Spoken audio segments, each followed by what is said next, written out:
Hello student, welcome to second lecture of organic chemistry 11th class. तो आज हम start करेंगे लेक्चर नंबर 2, जिसमें हम करेंगे जैसे कि हमारे पास हमने इससे पहले कर लिया है कि कोई भी कार्बन एटम अपने ही कार्बोनेटिव बॉन्ड क्यों बनाता है। तो आज हम डिस्कस करेंगे अगर कोई कार्बोनेट अपने ही कार्बन एटम के साथ बॉन्ड बनाए तो मतलब वो कौन कौन सी स्ट्रक्चर एंड मतलब नेमिंग कितने नंबर ऑफ कार्बन की चेन बना सकता है, कौन कौन स्ट्रक्चर बना सकता है। तो इसमें हम फर्स्ट डिस्कस करेंगे जैसे कि हमारे पास आते हैं कि अगर मान लो कोई भी कार्बन है, मान लो दो कार्बन, अगर कोई सिंगल कार्बन हो जिसमें एक चेन है जिसमें एक ही कार्बन हो, जैसे आपने पढ़ा होगा CH4। जैसे मान लो कोई एक कार्बन चेन है जिसमें दो कार्बन हो सकता है कोई कार्बन चेन में तीन कार्बन भी हो सकते हैं, कोई कार्बन में चार कार्बन की चेन भी हो सकती है, हमारे पास फाइव कार्बन की चेन भी हो सकती है, हमारे पास क्या हो सकता है जैसे कि 6 कार्बन की चेन भी हो सकती है। तो इस तरह से हमारे पास बहुत सारी चेन हो सकती हैं, जैसे इस टाइप की भी चेन हो सकती है। जैसे हमारे पास अलग अलग कार्बन अलग अलग तरीके से अरेंज हो सकते हैं। तो अभी इन कार्बन की अरेंजमेंट तो हम डिफरेंट वे से कर सकते हैं, बट इनकी एक पर्टिकुलर अगर हमें स्टडी करनी है तो इन्हें हम कुछ स्पेशल नेम देते हैं। जैसे कि अगर हमारे पास एक कार्बन हो तो उसे हम बोलते हैं मिथ, अगर एक कार्बन हो तो उसे मिथ बोलते हैं, अगर 2 कार्बन हो तो उसे हम मिथ बोलते हैं। ऐसे हमारे पास अगर 3 कार्बन हो तो उसे हम प्रोप बोलते हैं, अगर हमारे पास 4 कार्बन हो तो उसे हम वुड बोलते हैं, अगर 5 कार्बन की चेन हो तो उसे बोलते हैं हम पेंट, एंड 6 कार्बन की चेन को बोलते हैं हेक्स। अगर ऐसी तरह से 7 कार्बन की चेन भी हो सकती है तो उसे हम बोलते हैं हेप्ट। जैसे अगर 8 कार्बन की चेन हो तो उसे हम ऑक्ट बोलते हैं, अगर 9 कार्बन की चेन उसे हम नन बोलते हैं। इस तरह से हमारे पास बहुत सारी मतलब अलग अलग कार्बन चेन के अकॉर्डिंग अलग अलग नाम डिस्क्राइब किए जाते हैं। तो इसी लेक्चर के अंदर, इसी सीरीज के अंदर हमें पढ़ना है कि हम कैसे कार्बन एंड इट्स कंपाउंड की स्टडी करेंगे विद देयर नेमिंग। हम डिफरेंट नेम्स ही करेंगे। जैसे अभी आपने लिखा होगा सीधा मेथ लिखा है अगर एक कार्बन के लिए, अब उसके साथ उसमें डबल बॉन्ड भी हो सकता है, कार्बन के अंदर कार्बन दो कार्बन ट्रिपल बॉन्ड भी बना सकते हैं। तो उनके अकॉर्डिंग उनकी अलग अलग ब्रांचेस निकलेंगी, तो उसके बारे में हम इस लेक्चर में स्टडी करेंगे। तो इस लेक्चर को आप एंड तक जरूर देखना।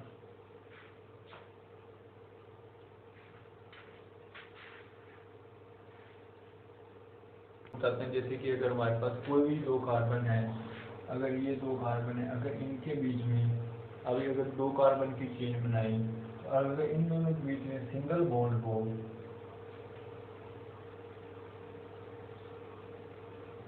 अगर दो कार्बन के बीच में सिंगल बॉन्ड हो, इस तरह का जो भी हमारे पास हाइड्रोकार्बन बनता है उसे हम नाम देते हैं एल्केन। एन लगता है हमारे ए नीचे लगता है, सिंगल बॉन्ड के लिए ए लगता है, इसको हम बोलते हैं एल्केन। और एल्क मीन्स जो भी हमारे पास कार्बन चेन कार्बन हो सकते हैं, नंबर ऑफ कार्बन कितने हैं उसके अकॉर्डिंग हमारे पास एल्क डिफाइन होता है। और एन का मीन्स होता है single bond, single bond between 2 carbon atom. अभी अगर हमारे पास 2 कार्बन एटम के बीच में डबल बॉन्ड हो तो उसे हम नेम देते हैं एल्क मीन्स कार्बन ई। डबल बॉन्ड के लिए ए लगता है, अगर दो कार्बन के बीच में डबल बॉन्ड हो तो उसे हम बोलते हैं एल्कीन। अगर कोई भी दो कार्बन के बीच में अगर ट्रिपल बॉन्ड हो, अगर दो कार्बन के बीच में ट्रिपल बॉन्ड हो तो उसे हम बोलते हैं एल्क आयन। तो आयन लगता है जो कि दो कार्बन के बीच में अगर ट्रिपल बॉन्ड हो तो उसे हम आयन से रिप्रेजेंट करते हैं, अगर डबल बॉन्ड हो तो ई लगाते हैं, अगर सिंगल बॉन्ड हो तो एन लगाते हैं। जैसे मैं आपको एग्जांपल करा के बता देता हूँ। जैसे अभी आपने आईपीएससी नेमिंग नहीं की होगी, तो जैसे ये हमारे पास है CH3 आपने वैसे इसका जनरल नाम वैसे पढ़ लिया होगा क्योंकि आप करते हैं ऑर्गेनिक में। तो इसका जैसे नाम क्या है, अब दो कार्बन के मैंने बताया इथ लगेगा। अब अगर दो कार्बन इथ लगेगा और सभी में सिंगल बॉन्ड है तो क्या लिखेंगे इथ एन। अब अगर जैसे कि हमारे पास ये है, अगर इन दोनों के बीच में डबल बॉन्ड हो तो उसका नाम क्या बनेगा? एथ। क्या बनेगा? एथ। अब अगर डबल बॉन्ड है तो क्या लगेगा? इन। क्या बनेगा? एथीन। अब अगर ट्रिपल बॉन्ड हो तो इसका नाम बनेगा एथ। अब ट्रिपल बॉन्ड के लिए क्या लगेगा? आइन। तो YNE। ये 3 नाम बनेंगे। अगर सिंगल बॉन्ड हो तो इथेन, अगर डबल बॉन्ड हो तो इथीन, एंड ट्रिपल बॉन्ड हो तो इथाइन। ये हमारे पास डिफरेंट नाम हो सकते हैं अगर उनके बीच में बॉन्ड ऑर्डर की बात की जाए। जैसे बॉन्ड ऑर्डर 1 है, फिर 2 है, फिर 3 है। तो अभी नेक्स्ट इनके अकॉर्डिंग ही हमारे पास अलग अलग ब्रांचेस बन सकते हैं कार्बन की, जिसमें 3 मेजर ब्रांच है हमारे पास, एल्केन, एल्कीन, एल्काइन। तो एल्केन क्या होंगे? जिसमें सभी कार्बन में सिंगल बॉन्ड हो। एल्कीन क्या होंगे? जिसमें कार्बन चेन में डबल बॉन्ड कंटेन करे। एंड एल्काइन वो हमारे पास हाइड्रोकार्बन चेन होगी जिसके अंदर कार्बन चेन के अंदर हमारे पास ट्रिपल बॉन्ड कंटेन करता है। इस तरह से हम इसमें अब नई डेफिनेशन भी है। अगर कोई कार्बन के पास सारे ही कार्बन सिंगल बॉन्डेड है तो उसे हम बोलते हैं सैचुरेटेड हाइड्रोकार्बन। अगर किसी कार्बन में double and triple bond present है तो उसे हम बोलते हैं अनसैचुरेटेड हाइड्रोकार्बन।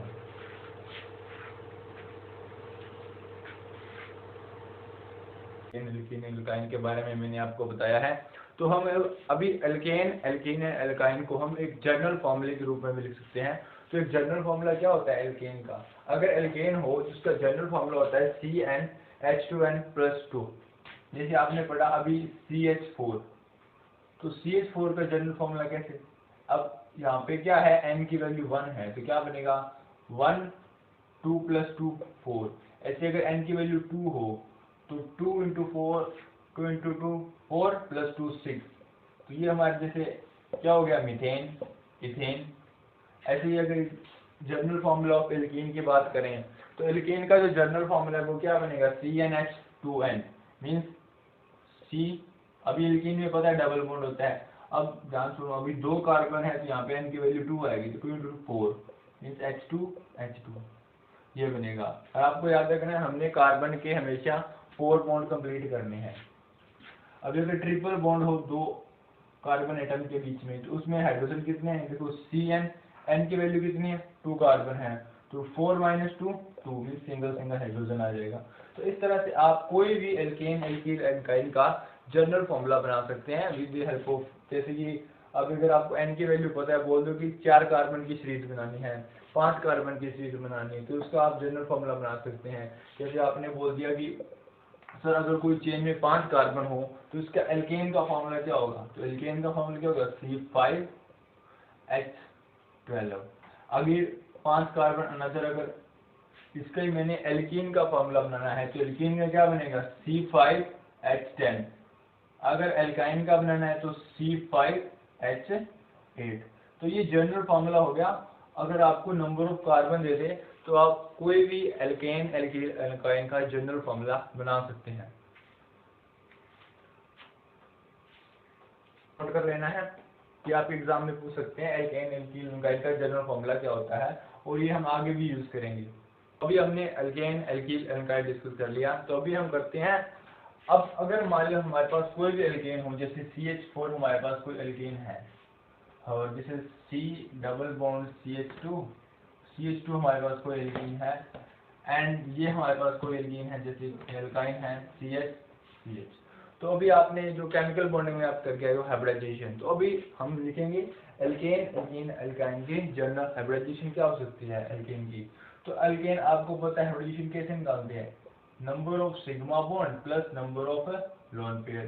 तो इस फॉर्मूले से आप कोई भी मॉलिक्यूल की हाइब्रिडाइजेशन निकाल सकते हैं। तो अभी इसमें काउंट करते हैं। अभी पता है आपको कार्बन कितने बॉन्ड होता है? 4 बॉन्ड, 4 मीन सिग्मा बॉन्ड, तो 4 प्लस लोन पेयर तो है ही नहीं, तो हाइब्रिडाइजेशन क्या आएगी? sp3 मीन जितनी भी हमारे पास एल्केन एग्जिस्ट करेंगी उनकी जो हाइब्रिडाइजेशन क्या है? sp3। अगर हम इसकी बात करें, देखो इस कार्बन में एक सिग्मा, एक फाइव, तो एक सिग्मा प्लस 2 हाइड्रोजन के साथ क्या बना रखा है?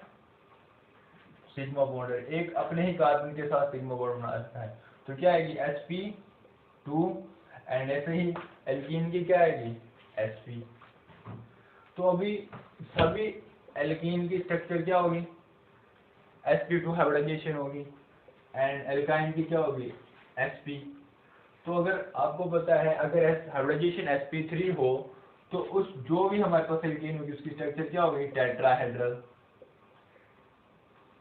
अगर हाइब्रिडाइजेशन sp2 हो मीन्स एल्कीन की जो स्ट्रक्चर बनेगी वो बनेगी ट्राइगोनल प्लेनर, या हम सिंपल उसको प्लेनर भी बोल सकते हैं। और जो एल्काइन की स्ट्रक्चर बनेगी वो क्या बनेगी, अगर sp हाइब्रिडाइजेशन हो तो बनती है लीनियर स्ट्रक्चर। तो इस तरह से हम डिफरेंट हाइब्रिडाइजेशन फाइंड करके हम एल्केन एल्किल एल्काइन की डिफरेंट स्ट्रक्चर्स बना सकते हैं। जैसे कि एल्केन बनाती है टेट्राहेड्रल, एल्कीन बनाता है क्या, एंड जो एल्काइन बनाती है लीनियर स्ट्रक्चर।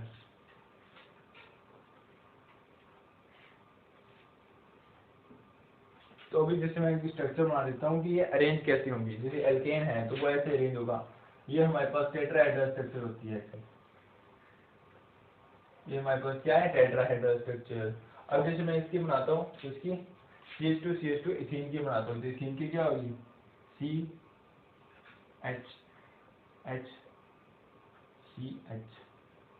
तो देखो आपको लग रहा होगा ना, देखो ये ट्रायंगल दिख रही है आपको, मीन्स एक प्लेन के अंदर एक ट्रायंगल बनेगी, दो उसमें हाइड्रोजन बॉन्ड, एक सिग्मा बॉन्ड एक कार्बन के साथ होगा। इस तरह से हम एल्कीन की स्ट्रक्चर बना सकते हैं। एल्काइन की तो लीनियर ही होगी, जैसे ये लीनियर स्ट्रक्चर ही होगी एल्काइन की।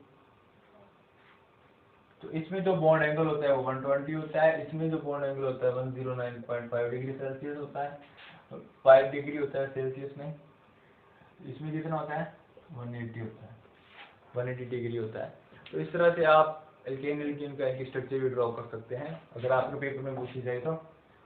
दूसरा हम नेक्स्ट मूव करेंगे, जैसे कि हमारे पास अभी हमने एल्केन एल्कीन का डिस्कस कर लिया है, तो हम सब कुछ स्ट्रक्चर्स करेंगे जैसे एल्केन एल्कीन एल्काइंस की।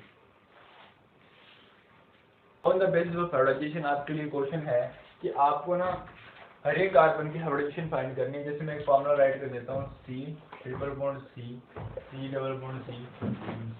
अभी देखो जैसे नंबर 1 2 3 4 5 हम कार्बन की नंबरिंग कर लेते हैं। आपको पता है अगर कार्बन ने 3 बॉन्ड बनाए तो उसके साथ क्या होगा, एक हाइड्रोजन। अगर उसने यहाँ पे देखो 1 2 3 4 पूरे नहीं आएगा, 1 2 3 ये है, एक हाइड्रोजन 3 हाइड्रोजन, ऐसे ये कार्बन चेन होगी। हमें क्या गया है कि हर एक कार्बन की हाइब्रिडाइजेशन फाइंड करो। अभी हमने देखना है अगर ट्रिपल बॉन्डेड कार्बन हो तो आपको पता है उसकी हाइब्रिडाइजेशन क्या होगी, इस कार्बन की क्या होगी sp, इस कार्बन में क्या होगी sp। अब अगर इसने डबल बॉन्ड बना रखा है देखो यहाँ पे, तो इसकी क्या होगी sp2, इसकी भी क्या होगी sp2, और इस कार्बन की क्या होगी फिर sp3, क्योंकि इसने सिंगल बॉन्ड बना रखा है। तो इस तरह से हम डिफरेंट कोई भी कार्बन चेन के अंदर हर एक कार्बन एटम्स की हम हाइब्रिडाइजेशन को डिस्क्राइब कर सकते हैं, अगर आपको ये पता हो कि एल्केन एल्किल एल्काइन कौन कौन से हाइब्रिडाइजेशन बनाते हैं। तो स्टूडेंट इनके जो स्ट्रक्चर्स फॉर्मूला है वो हम नेक्स्ट लेक्चर में डिस्कस करेंगे। Thank you.